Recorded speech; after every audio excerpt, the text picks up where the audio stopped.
जब हम नमक के बारे में सोचते हैं तो हमारे दिमाग में समुद्र की लहरें आती हैं, लेकिन भारत का एक बड़ा हिस्सा नमक समुद्र से नहीं, राजस्थान के दिल से आता है। ये है सांभर झील की कहानी, जहां धरती खुद नमक उगलती है और सफेद चमकदार मैदान राजस्थान के सूखे आसमान के नीचे फैले हैं। सांभर भारत की सबसे बड़ी अंतर्देशीय खारे पानी की झील है। ये समुद्र नहीं है, फिर भी हमें नमक देती है। यहाँ की नमकीन परतों में कई राज छुपे हैं और ये जगह हमें याद दिलाती है कि प्रकृति कितनी अनोखी है। रेगिस्तान के बीच इतनी बड़ी नमक की झील, ये एक भौगोलिक अजूबा है। आखिर अरावली की पहाड़ियों के बीच ये विशाल गड्ढा कैसे नमक का केंद्र बन गया? ये सिर्फ पानी का शरीर नहीं है, ये एक जीवित संग्रहालय है, जहां हर नमक का दाना अपनी कहानी कहता है। सांभर का नमक बादशाहों से लेकर आम लोगों की थाली तक पहुंचा है। तो अगली बार जब आप अपने खाने पर नमक छिड़कें, सोचिए राजस्थान के उस चमकदार सफेद मैदान के बारे में, एक झील जिसमें खुद धरती का स्वाद छुपा है। सांभर झील राजस्थान के 3 जिलों जयपुर, अजमेर और नागौर में फैली है, एक साझा विरासत की तरह। मानसून में कई मौसमी नदियां जैसे मेंढा और रूपनगढ़ इस झील को पानी और खनिजों से भर देती हैं। ये नदियां समुंदर की ओर नहीं जाती, इनका आखिरी ठिकाना यही झील है। यही वजह है कि 1990 में सांभर झील को रामसर साइट घोषित किया गया, एक अंतरराष्ट्रीय महत्व की आर्द्र भूमि।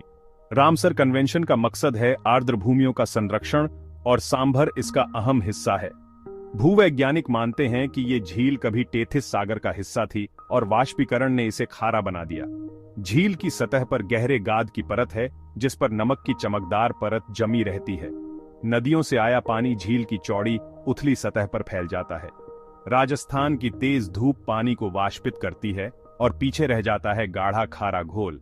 यही घोल छोटे छोटे पैन में जाता है, जहां सूरज और हवा की ताकत से नमक के क्रिस्टल बनते हैं। सांभर झील सिर्फ नमक का मैदान नहीं, बल्कि जीवन से भरपूर है। हर साल हजारों प्रवासी पक्षी, खासकर फ्लेमिंगो, यहां आते हैं और झील को रंगीन बना देते हैं। ये पक्षी दूर साइबेरिया और उत्तरी एशिया से आते हैं और यहाँ के खारे पानी में ब्राइन श्रिम्प खाते हैं। झील का अनोखा जीवन तंत्र ब्राइन श्रिम्प, शैवाल और बैक्टीरिया पर टिका है। आसपास की जमीन पर नील गाय और रेगिस्तानी लोमड़ी जैसे जीव भी मिलते हैं। सांभर झील के किनारे शाकंभरी देवी का मंदिर है, जो इस जगह को आध्यात्मिक महत्व देता है। सांभर में देवयानी माता का मंदिर है, जिसे तीर्थों की नानी कहा जाता है।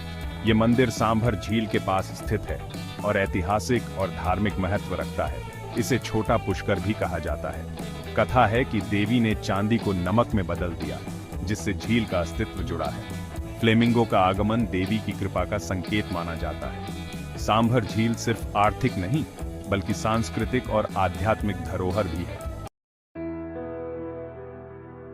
सांभर में नमक उत्पादन का इतिहास सदियों पुराना है। सांभर को चौहानों की राजधानी के रूप में भी जाना जाता है। ऐसा भी माना जाता है कि पृथ्वीराज चौहान की माता यहीं से थीं। यह झील इतिहास, धर्म और प्रकृति तीनों का मिलन है। अंग्रेजों ने यहाँ रेलवे लाइनें बिछाईं, जिससे नमक देश भर में भेजा जा सके। आज सांभर सॉल्ट लिमिटेड यहाँ का नमक उत्पादन संभालती है। ये झील भारत के कुल अंतर्देशीय नमक उत्पादन का 8.7% हिस्सा देती है। प्रक्रिया भले ही आधुनिक हो गई हो, लेकिन आज भी सूरज की रोशनी से वाष्पीकरण होता है। ये नमक सिर्फ खाने के लिए नहीं, बल्कि रासायनिक उद्योग और कपड़ा रंगाई में भी काम आता है। सांभर झील एक जीवित पाठशाला है, भूगोल, पारिस्थितिकी और इतिहास का संगम। ये राजस्थान का खजाना है, भारत का अनमोल रत्न, जहां धरती, पक्षी और कहानियां मिलती हैं।